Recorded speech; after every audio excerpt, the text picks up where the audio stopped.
Selamat pagi, salam sejahtera buat kita semua. Hari ini kita masuk materi dari bab 3 untuk kelas 11 IPA, yaitu materi laju reaksi bersama saya, Ibu Nova Sihombing.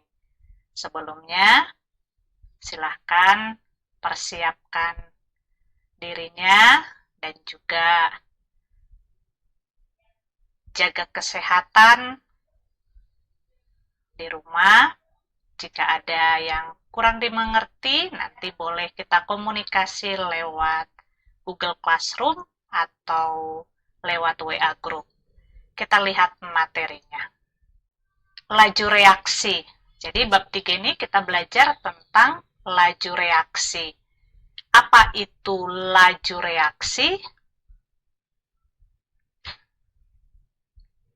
Jadi laju reaksi itu adalah berkurangnya konsentrasi pereaksi, ya.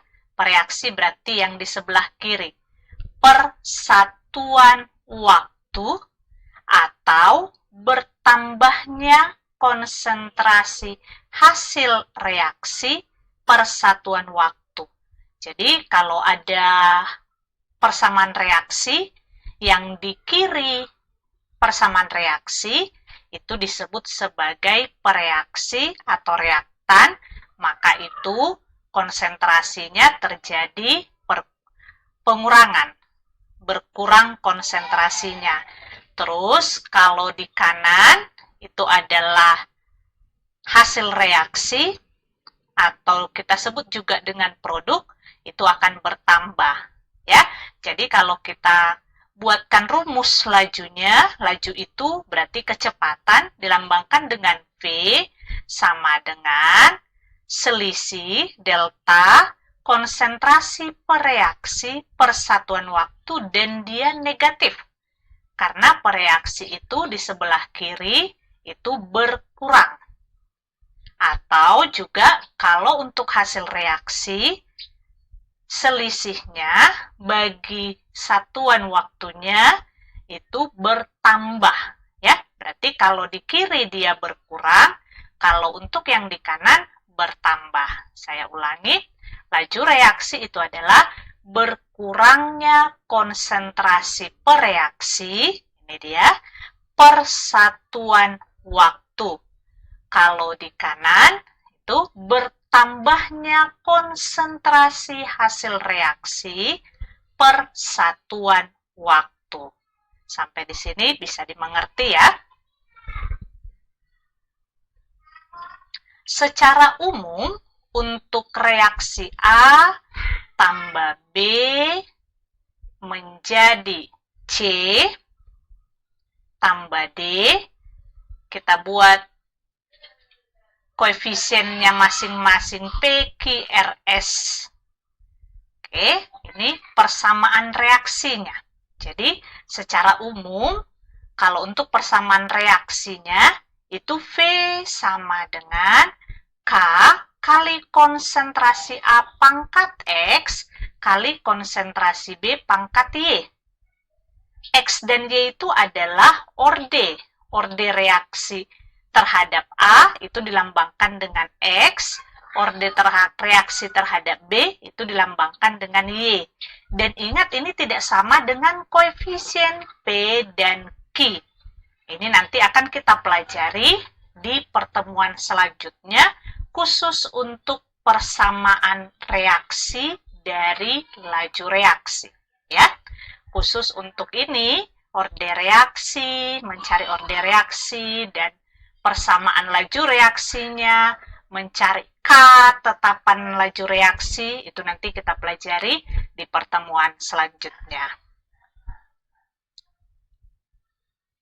Dan di sini juga ada dinamakan teori tumbukan. Nah, apa itu teori tumbukan? Suatu reaksi dapat dihasilkan apabila pada saat terjadinya tumbukan atau antara partikel-partikel zat yang bereaksi pada posisi yang tepat dan memiliki energi yang cukup. Saya ulangi, teori tumbukan itu suatu reaksi dapat dihasilkan pada saat terjadinya tumbukan antara partikel-partikel zat yang bereaksi pada posisi yang tepat dan memiliki energi yang cukup. Maksudnya bagaimana? Maksudnya begini, jika kalian berkomunikasi dengan orang lain atau berinteraksi dengan orang lain, dan kalau tidak terjadi senggolan atau interaksi, itu tidak akan terjadi reaksi. Misal nih, si A lari, ya, dan tidak mengenai si B, pasti si B pun tidak peduli. Atau si A dan si B ketemu, itu tidak ada komunikasi apa-apa, berarti tidak ada terjadi reaksi. Tetapi kalau si A lari kemudian mengenai tubuh si B, mungkin bersenggolan atau bahkan sengaja ditabrak, ditubruk, nah, itu terjadi reaksi. Begitu juga dengan teori tumbukan ini. Ya, jika misalnya kita buat larutan gula, jika air dan gula tidak ketemu, maka tidak akan terjadi reaksi untuk membentuk larutan gula. Paham ya? Nah, jika air dan gula ketemu, maka itu kalau kita aduk atau kita biarkan, mereka akan terjadi reaksi.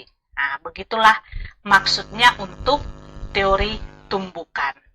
Oke? Penentuan orde reaksi. Orde persamaan laju reaksi hanya dapat ditentukan secara eksperimen dan tidak dapat diturunkan dari koefisien persamaan reaksi.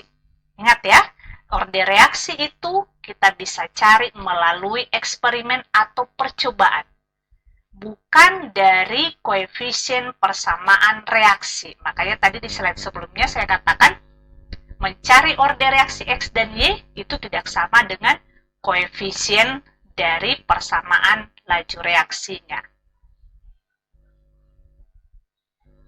Ini beberapa grafik laju reaksi. Untuk orde 0, berarti pangkat 0. Jika si A-nya pangkat 0, nah ini menggambarkannya begini. Yang di bawah itu adalah konsentrasi A.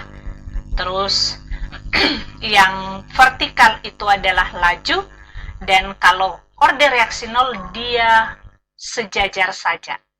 Nah, ini diingat ya, ini untuk bentuk orde reaksi 0.